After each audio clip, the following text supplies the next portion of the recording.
Hi guys, it's Ben Lai from Success Partners. Thanks for joining us. Today I'm going to talk about resilience in sales. Sales is one of the professions where it is absolutely critical for us to bounce back from our failures. Every time we make a mistake, we need to make sure that we don't get emotionally bogged down in it and we keep going ahead anyway. Otherwise, our results will suffer. So rather than just suggesting that you develop a thick skin, which is something that's not within our control, I'm going to teach you 3 mental changes that you can make to become a more resilient person.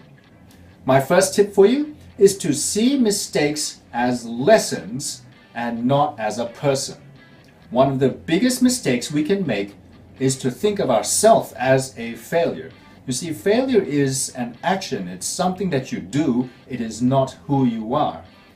So whenever you make mistakes, just try to think to yourself, what could I have done better? And what will I do differently next time? My second tip for you is to remember that it's not about you. It's just not a good fit. Here's the reality. Your product is not going to be suitable for everybody. This may be shocking for some of you, but the reality is that some clients will develop a lot of value out of what you provide, and some will derive very little value. And so you're only really concerned about those who will derive a lot of value. And for those that can't see the value, well, you probably don't want to do business with them anyway. So this is the kind of self-talk that you need to use, as well as some of the dialogue in your conversations with people. Remember that there's plenty of business out there, and you're only interested in working with those that derive a great amount of value. My third tip for you is to focus on your passion in serving people. One of the reasons that salespeople have such a bad name is because of those that focus primarily on themselves and their sales commissions.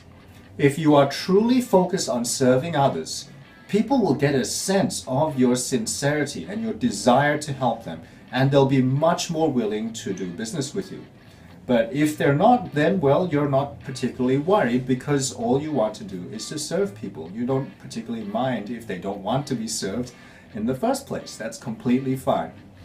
So, in conclusion, see mistakes as lessons and not as a person. Remember that it's not about you. It's just not a good fit. And focus on your passion for serving people. And success will become inevitable as you develop your resilience.